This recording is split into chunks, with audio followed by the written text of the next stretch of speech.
You're born in Gotham City, or at least you think you are, in poverty. Your mom can't provide for you, your dad is nowhere to be seen, and you realize pretty quick that you are way smarter than all the other kids in school. So you try to tell them a couple of jokes to cheer them up, like blowing up the class hamster, or making the teacher's car explode, but nothing seems to help because the other kids never laugh.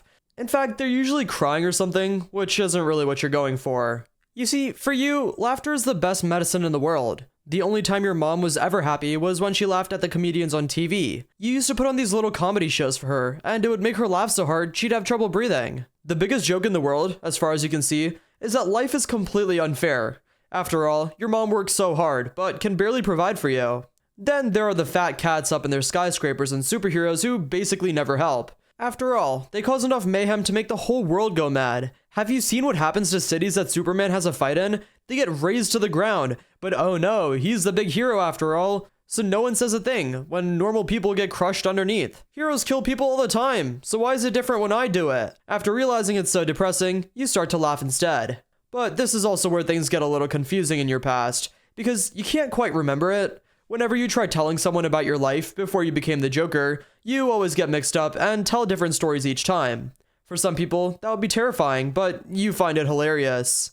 The version you like to tell the most is that when you grew up, you were a failed comedian and you couldn't provide for your family. All you wanted to do was make a living by making people laugh. But no, the world's far too cruel for that. So instead, you turn to a life of crime. You work with some criminals and you assure them that it's just going to be a simple job. A walk in the park, they said. Of course, because you're the big joke. The plan goes wrong, Batman shows up, and as you try to escape, you accidentally fall into a vat of toxic chemicals, bleaching your skin white and your hair green. The worst thing of all, this damn smile got plastered across your face, and now you can't even frown if you want to. After that, everyone just started calling you the Joker. Of course, that one bad day was just one of the origins you think you remember. You also seem to remember being an army veteran suffering from PTSD, an escaped inmate from Arkham Asylum, a kid who tried to stand up for his mom and got his mouth cut open because of it, and even an immortal resurrected being that has haunted Gotham since the day it was first built. Honestly, your past is multiple choice, and that's just the way you like it. All those doctors and superheroes want to psychoanalyze you and try and figure out what's wrong with your noggin,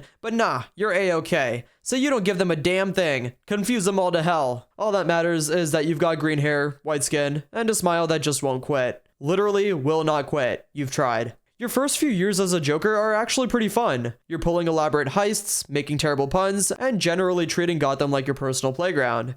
You even kill a few people for fun. Sure, there's this guy dressed as a bat who keeps showing up to ruin your fun, but that just makes it more interesting.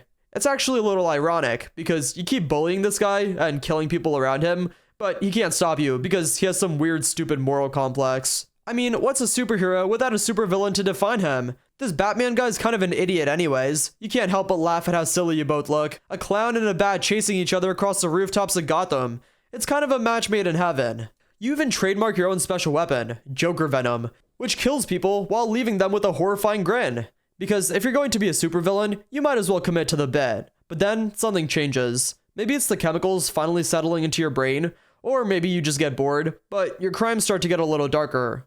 The jokes aren't just jokes anymore. They're statements about how meaningless life is.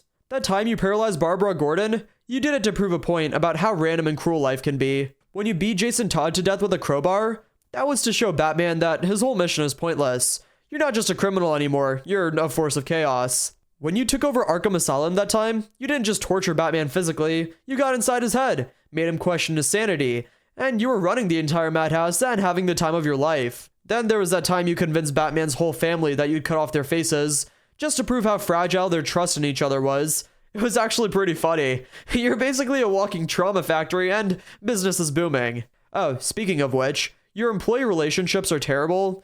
You've got this complicated thing with Harley Quinn. She used to be your psychiatrist, and then you drove her completely insane instead. She's totally devoted to you, which would be great if you weren't, a psychopath. So instead, you keep pushing her away in increasingly violent ways, then reeling her back in when you're bored. You've thrown her out of windows, fed her to hyenas, sort of, and generally treated her like garbage. It's honestly a really healthy relationship.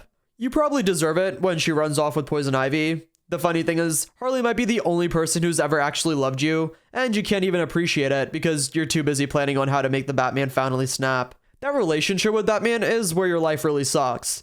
See, you're caught in this endless dance with him, and deep down, you know neither of you can ever win. You can't kill him, because then the game would be over, and he can't kill you, because it would prove you're right about him. So instead, you keep escalating, trying to push him over the edge. You flood Gotham with poison gas, you kill his sidekick, you shoot his allies, and still, he won't break his one stupid rule. Sometimes, you wonder if you're actually in love with Batman in your own twisted way. Only in the Lego Batman, though. He's the only one who really gets you, who understands that you're not just some random criminal.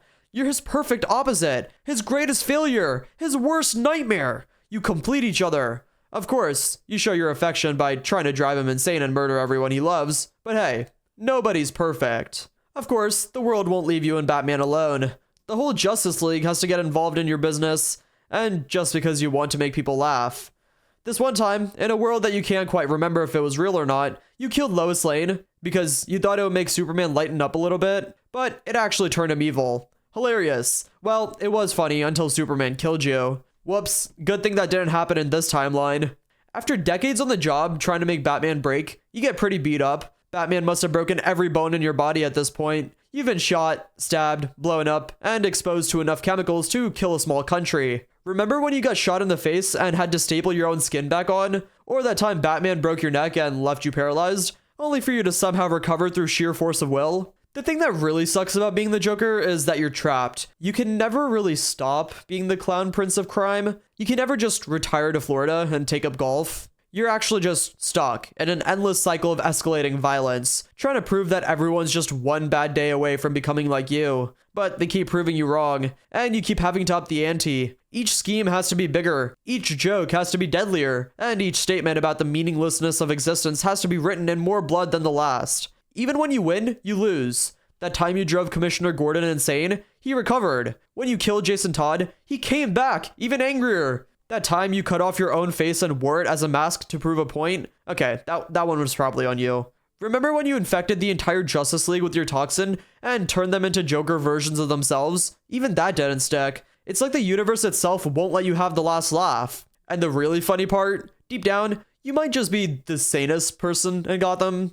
You're the only one who sees the big joke. That nothing actually matters. That all of society's rules are just made up. Social constructs don't really exist. Everyone just pretends to be civilized. But being the only one who gets this punchline is pretty lonely. Sometimes, in your rare lucid moments, you wonder if maybe you're not the comedian in the story, maybe you're the joke. You start to wonder whether in any of those origins you mix up, whether different choices would have led you somewhere different. Maybe if you had the money of the Wayne family, you would have turned out normal. Or maybe if you had normal parents, you wouldn't have the urge to cut people up. Or maybe if anyone, just laughed at your jokes, you might have turned out okay. But hey, that's life. You know it's not fair. It's just one big eternal struggle that you can never win. Feeling compelled to commit increasingly horrible acts just to prove a point, and being beaten up by a guy dressed as a bat on a regular basis. Your mind's a maze, and your only friend is your worst enemy. But hey, at least you can still laugh about it.